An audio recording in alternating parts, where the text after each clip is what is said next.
Assalamualaikum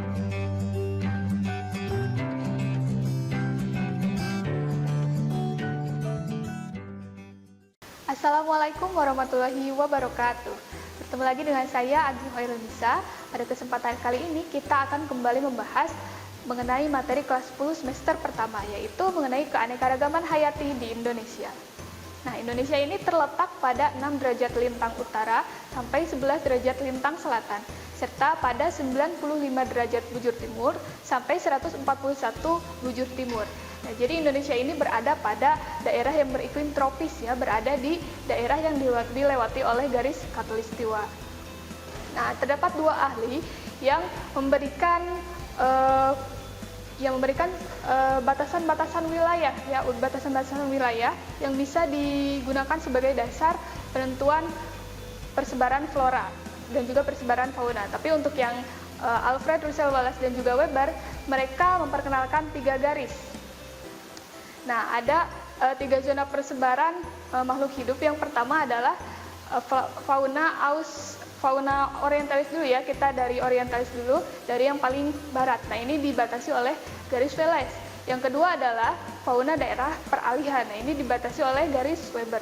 Dan juga yang terakhir adalah fauna australis, dibatasi oleh garis Lydekker. Nah, selanjutnya, apa penyebab faktor banyaknya biodiversitas di Indonesia? Karena tadi juga telah disebutkan bahwa Indonesia ini berada pada daerah khatulistiwa yang merupakan daerah yang sangat subur, gitu, ya, berada pada iklim yang tropis. Selain itu, Indonesia juga berada pada negara kepulauan, sehingga banyak sekali keanekaragaman hayati baik di darat maupun di laut. Nah, apa saja hewan-hewan khas pada zona orientalis bisa dilihat di sini. Nah, selanjutnya ada juga hewan-hewan khas pada zona australis, ya. Pada zona australis. Nah, pada zona peralihan dulu, ya. Kita lihat pada zona peralihan atau yang di tengah-tengah, ya.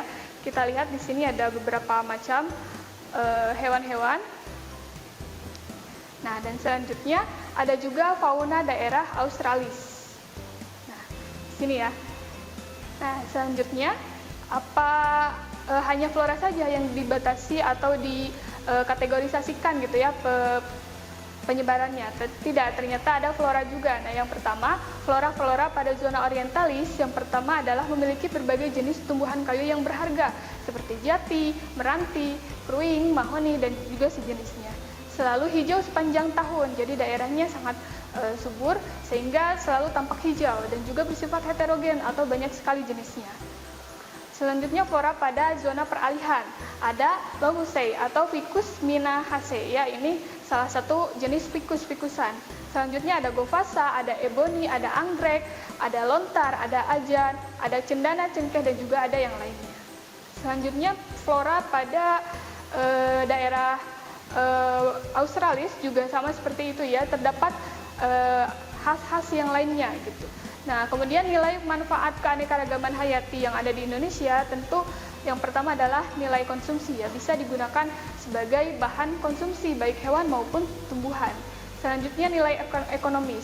Beberapa hasil dari flora maupun fauna itu bisa digunakan sebagai komoditi, ya, yang bisa diperjualbelikan. Selanjutnya adalah nilai biologis, dibutuhkan sebagai penunjang kehidupan. Selanjutnya nilai ekologis, tentu ini bermanfaat bagi lingkungan. Dan yang terakhir adalah nilai estetika atau keindahan, bisa dijadikan hiasan, ya.